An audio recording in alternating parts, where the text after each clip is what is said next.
పార్థాయ ప్రతిబోధితాం భగవతా నారాయణేన స్వయం.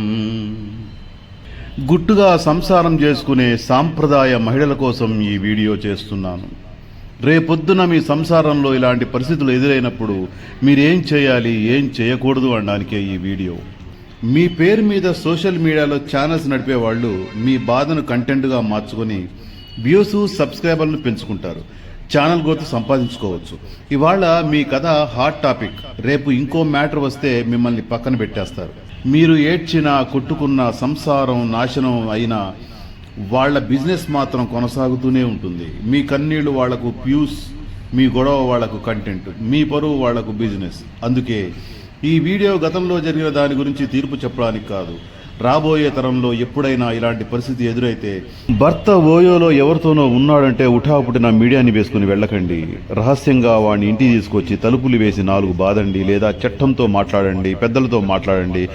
మీ యొక్క పరువుని మీ 4 గోడల మధ్యనే కాపాడుకోండి. రేపు ఇలాంటి పరిస్థితి ఎదుర్కొనే మీరు మాత్రం ఈ మాటను ముందుగానే గుర్తుంచుకోండి. మీ సంసారం మీద, మీ పరువు మీద మీ నిర్ణయం కూడా మీ చేతిలోనే ఉంది.